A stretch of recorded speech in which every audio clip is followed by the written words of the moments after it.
ذہن اب بھی اس عظیم سانحہ کو قبول کرنے سے قاصر ہے۔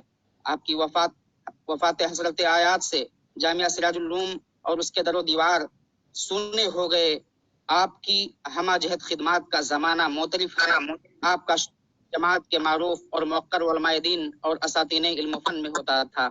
آپ کا ایک وقت اعلیٰ اخلاق کے پیکر، مخلص ناصح، شعلہ بیاں خطیب، باکمال مدرس، اعلیٰ درجہ کے منتظم، بے باک شاعر اور صحافی تھے۔ تالیف و تصنیف کے میدان میں بھی آپ کی خدمات قابل رشک ہیں۔ دینی، ملی، رفاہی، سماجی کاموں میں بڑھ چڑھ کر کے حصہ لیتے تھے۔ آپ غایت درجہ محنتی اور جفاکش تھے۔ اپنی محنت سے ہر میدان میں اپنا لوہا منوایا۔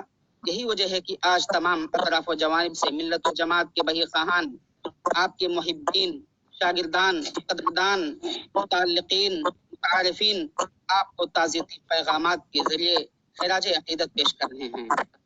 اللہ رب العالمین مادر علمی جامعہ سراج العلوم السلفیہ جھنڈا نگر کی غیب سے مدد فرماتے ہوئے آپ کا نعم البدل عطا کرے۔ رحم اللہ کی قبر کو نور سے بھر دے، آپ کی قبر پر رحمتیں نازل کرے، آپ کی بشری لغزشوں کو معاف کرے، آپ کی جملہ دینی خدمات کو شرف قبولیت بخشے اور جنت الفردوس میں اعلیٰ مقام عطا فرمائے۔ ساتھ ہی ساتھ اللہ رب العالمین آپ کے جملہ پسماندگان سمیت ہم سب کو صبر جمیل کی توفیق دے۔ آمین۔ وصلی اللہ علی نبینا محمد وسلم تسلیما مزیدا۔ السلام علیکم ورحمۃ اللہ وبرکاتہ۔ وعلیکم السلام۔